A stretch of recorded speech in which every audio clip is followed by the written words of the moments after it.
ಓ ಅಕ್ಕಯ್ಯ, ಎಲ್ಲಿಗೆ ಹೋಗಿದ್ರಿ? ಕಾಣ್ಲಿಕ್ಕೆ ಇಲ್ಲ ನಿಮ್ನ. ವಾ, ನಮ್ಮೂರಿನ ಎಲ್ಲ ಹೆಂಗಸ್ರು ಇಲ್ಲೇ ಸೇರಿರಾ? ಎಂತ ಕತೆ? ನಿಮ್ಗೆಂತ ಮನೇಲಿ ಮಾಡ್ಲಿಕ್ಕೆ ಕೆಲಸ ಅಂದ್ರೆ ಹೆಂಗಸ್ರೆ ಕುತ್ಕೊಳ್ಳೋದು ಮಾತಾಡೋದು ಅಲ್ಲಂದ್ರೆ ಮನೇಲಿ ಹೇಳೋರು ಕೇಳೋರು ಯಾರಿಲ್ಲ ನೋಡಿ. ಅದಕ್ಕೆ ಹೇಳೋದು ಮನೇಲಿ ಯಾರು ದೊಡ್ಡರಿರ್ಬೇಕು ಅಂತ. ಸಿ ಎಂತಕ್ರಿ ಅಕ್ಕಯ್ಯ, ನೀವು ನೋಡಿ ಹಿಂಗೆ ಹೇಳುದು. ನಾವೆಂತ ಸುಮ್ನೆ ಎಂತ ಮಾತಾಡ್ತಿಲ್ಲ. ನಾವಾ ಇದು ಎಂತ ಅದೊಂದು ಈ ಸರ್ಕಾರ ಮಾಡದಲ್ರಿ, 2,000 ರೂಪಾಯಿ ಬರ್ತದಲ್ಲ ತಿಂಗಳ, ಅದ್ರ ಬಗ್ಗೆ ಮಾತಾಡ್ತಿದೀವಿ. ವಾ ಹೌದನ್ರೆ? ಓ ಕೇಳೋದು ಮರ್ತೋಯ್ತು ನೋಡು. ನಿಮ್ಗೆ 2,000 ರೂಪಾಯಿ ಬಂದದ? ನಂಗೆ ನೋಡಿ 2 ತಿಂಗಳಿಂದ ಎಂತ ದುಡ್ಡು ಬಂದಿಲ್ಲ. ಅಜ್ಜಿ ಅಂತದೆ. ಸಿ ಅದೇ ಕಣ್ರಿ, ಎಂತ ದುಡ್ಡು ಬರಲ್ಲ. ನಾವೆಂತ ದುರಾದೃಷ್ಟ ಹಿಂಗ್ಸ್ರೆ. ಅದು ಪಕ್ಕದ ಮನೆ ಪದ್ಮ ಆಯ್ತಲ್ಲ, ಅದು ತಿಂಗಳಿಗೆ 2,000 ರೂಪಾಯಿ ಬರ್ತದೆ. ಹೌದ್ರಿ, ನಮ್ಮನೆ ಗಿರ್ಚಕ್ಕೂ ಬರ್ತದೆ, ಎಲ್ಲ ದುಡ್ಡು ಬರ್ತದಪ್ಪ. ಯಾವಾಗ ನೋಡುವ ಬಸ್ ಹತ್ಕೊಳೋದು, ಅದ್ರ ಮಗ್ಳೆಂತ ಬೆಂಗಳೂರಲ್ಲಿ ಎಂತ ಕೆಲಸ ಮಾಡ್ತದಂತೆ, ಅದು ಯಾವುದು ಹಾಳಾಗಿದ್ದ ಕಂಪ್ನಿಲಿ ಹೋಗುದು. 2 ವಾರಕ್ಕೂ ಬಸ್ ಗೌರ್ಮೆಂಟ್ ಬಸ್ ಹತ್ತು ಹೋತು. ಈಗ ಅದೊಂದು ಫ್ರೀ ಅಲ್ಲ, ಎಂತದು ನಮ್ಗೊಂದು ದುಡ್ಡೇ ಬರಲ್ಲಪ್ಪ. ಸಿ ಎಂತದು ಮಾರತಿ ಹಾಳಾಗಿದ್ದ ಗೌರ್ಮೆಂಟು. 1 ತಿಂಗಳು ಬಂತು. ನಾನಂತೂ ಆಸೆ ಮಾಡಿದೆ ಮಗೆ ಎಂತ ಇನ್ಕಮ್ಸ್ ಹತ್ರ ಎಲ್ಲ ಈ ಚಿಕ್ಕದಕ್ಕೂ ಸಾಮಾನು ಖಾಲಿ ಆಗದೆ, ತರಕಾರಿ ಖಾಲಿ ಆಗದೆ, ಅದಕ್ಕೊಂದು 5 ರೂಪಾಯಿ ಕೊಡಿ, ಅದಕ್ಕೊಂದು 10 ರೂಪಾಯಿ ಕೊಡಿ, ಒಂದು ಐಸ್ ಕ್ರೀಮ್ ತಗೋಣ ಅಂತ ಹೇಳಿದ್ರು ಬರ್ತಾನಲ್ಲ ಹಾರ್ನ್ ಹಾಕೊಂಡು, ಅದಕ್ಕೂ ದುಡ್ಡು ಕೇಳಬೇಕು. ಹಂಗೆ ನಾ ಯೋಚನೆ ಮಾಡಿದೆ, ಹೆಂಗು ಈ ಸರ್ಕಾರದ ಬರ್ತದೆ, ಅದರಲ್ಲಿ ಒಂದು ಸ್ವಲ್ಪ ಆದ್ರೂ ದುಡ್ಡಲ್ಲಿ ಕೂಡಿಟ್ಟಿ ಎಂತ ಒಂದು ಚಿಕ್ಕದು ಅಂತ ಚಿನ್ನ ಮಾಡಿಸ್ಕೊಳ್ಳೋಣ ಅಂತ. ಅದ್ಬಿಡು, ಚಿನ್ನದ ರೇಟ್ ಕದನಕ್ಕೆ ಹೋಗಿದೆ. ಅದ್ಸಾಯ್ಲಿ ಈ ದುಡ್ಡು ಬರೋದನ್ನ ನಿಲ್ಲಿಸ್ಬಿಟ್ಟ.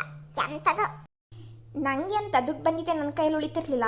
ನಮ್ಮನೆ ಗಂಡಸು ಇದಕ್ಕೆ ಒಂಚೂರು ಕೊಡೆ, ನಾಳೆ ಕೊಡ್ತೀನಿ ಅಲ್ಲ, ಅದಕ್ಕೆ ದುಡ್ಡು ಕೊಡ್ಬೇಕು, ನನ್ನ ಹತ್ರ ದುಡ್ಡೇ ಇಲ್ಲ ಅಂತ ಹೇಳಿ ತಗೊಂಡು ಬಂದಿರೋ ದುಡ್ಡನ್ನು ಖಾಲಿ ಮಾಡೋಣ. ಆದ್ರೂ ಎಂತ ಬರ್ತಿತ್ತಲ್ಲ ಅಂತ ಹೇಳಿ ನೋಡಿದೆ. ಈಗ ನೋಡಿದ್ರೆ ಅದನ್ನು ನಿಲ್ಸ ಮಾರತಿ.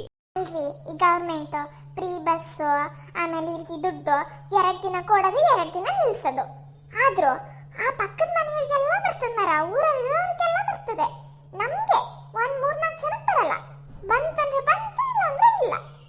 ಬಹಳ ಆಸೆ ಮಾಡಿದ್ರಿ ಎಂತಾರು ಮಾಡಿಸ್ಬೇಕು ಅಥವಾ ಬೇರೆ ಹತ್ರ ಕೈ ಚಾಚೋದು ತಪ್ತದೆ ಅಂತ ಹೇಳಿ.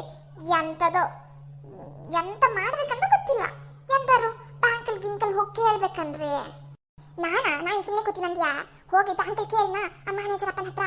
ಅಲ್ಲ ಈಗೊಂದು ಹೆಂಗ್ಸ್ ಬಂದದ್ರಿ, ಹಾಗಾದ್ರೆ ಆ ಮ್ಯಾನೇಜರ್ ಅಪ್ಪ ಬಹಳ ಒಳ್ಳೆ ಮಾತಾಡ್ತಿದ್ದ. ಈ ಹೆಂಗ್ಸ ಸಿಟ್ ಮಾಡ್ತದೆ, ಹೋಗೋದು ಕಾಯೋದು, ಈ ಹೆಂಗ್ಸ ಹತ್ರ ಬಯಸ್ಕೊ ಬರ್ಬೇಕು. ಎಂತ ಹಾಳಾಗಿದ್ದ ಬ್ಯಾಂಕ್ ಏನು ಯಾವ ಸರಿ ಇಲ್ಲ. ನಮ್ಗೆ ಬರೋದು ನಮ್ಮ ಅದೃಷ್ಟ ಸರಿ ಇಲ್ಲ ಬಿಡಿ. ಯಾರಿಗೆ ಅಂತ ಹೇಳಿ ಬಂತು? ಹೌದ್ರಿ, ಯಾರಿಗೆ ಅಂತಂದ್ರು ಹೇಳಿ, ಆ ನಮ್ಮೂರ್ ಪದ್ಮಕ್ಕನೆ ಸೈ ಮಗಳು ಮನೆಗೆ ಹೋಗೋದಕ್ಕೆ ಫ್ರೀ ಬಸ್ಸು 2 ದಿನಕ್ಕೆ ಹೋಗೋದು, ಎಲ್ಲ ತಗೋ ಹೋಗೋದ ಇಲ್ಲಿಂದನೇ. ಅಲ್ಲಿ ಅದು ಎಂತ ಬೆಂಗಳೂರಲ್ಲಿ ಎಲ್ಲ ಕಾಸ್ಟ್ಲಿ ಅಂತ ಕಣ್ರಿ. ನಮ್ಮ ಮನೆಗೆ ಬಂದಿತ್ತು. ಒಂಚೂರು ಬೇವಿನ ಸೊಪ್ಪಿದ್ರೆ ಕೊಡ್ತೀರಾ, ನನ್ನ ಮಗಳಿಗೆ ಒಂಚೂರು ಬೇಕೋ. ಆಮೇಲೆ ಅಕ್ಕಿ ಮುಟ್ಟಿನೂ ಹೊತ್ಕೊ ಹೋಗೋದಂತೆ ಕಣ್ರಿ. ಎಲ್ಲದೂ ಹೊತ್ಕೊ ಹೋಗ್ತದಪ್ಪ ಹೆಂಗಸು. ಅದೇ ಒಂಥರ ಆಗ್ಬೋದು ಮಾರ. ಇಲ್ಲಿಂದ ಬೆಂಗಳೂರು ಪ್ಯಾಟೆಗೆ ಒಬ್ಳೆ ಹೋಗ್ತದಲ್ಲ ಎಲ್ಲ ಹೊತ್ಕೊಂಡು. ನಂಗಾಗಿದ್ರೆ ಆಗ್ತಿರ್ಲಿಲ್ಲ. ನಾನು ಆಗಿನ ಕಾಲದಲ್ಲಿ ಬೆಂಗಳೂರು ಪ್ಯಾಟೆ ನೋಡಿನಿ, ನೀ ಸುಮ್ಮನೆ ಹೆಂಗಸ. ನಾನು ಎಲ್ಲದಕ್ಕೂ ಸೈ. ಈಗ ನಿಮ್ಗೆಲ್ಲ ಈ ಬೆಂಗಳೂರು ಹೊಸ್ತು. ನಾನು 10 ವರ್ಷದ ಹಿಂದೆನೆ ಬಸ್ ಹತ್ಕೊಂಡು ಒಬ್ಳೆ ಹೋಗಿನಲ್ಲ, ಆಗ ಮಾತಾಡ್ಲಿಕ್ಕೂ ಬರೋದಿಲ್ಲ. ನೀವು ಬಿಡ್ರಿ, ನೀವು ಎಲ್ಲ ದೇಶ ಸುತ್ತೀರಿ, ಎಲ್ಲ ಹೇಳ್ತೀರಿ ಹಂಗೆ. ನಿಮಗೆಲ್ಲಾದ್ರೂ ದುಡ್ಡು ಬಂದ್ರೆ ನಮ್ಗೊಂಚು ಹೇಳಿ ಆಯ್ತಾ? ನಾವು ಹೋಗಿ ಎಂತ ಮಾಡಬೇಕು, ಎಂತ ಪ್ರೊಸೀಜರ್ ಅಂತ ಹೇಳಿ ಒಂಚೂರು ನೋಡೋಣ. ಎಂಥದ್ದು ಬರೋ ದುಡ್ಡಾದ್ರೂ ಬರಲಿ ಆತಾ.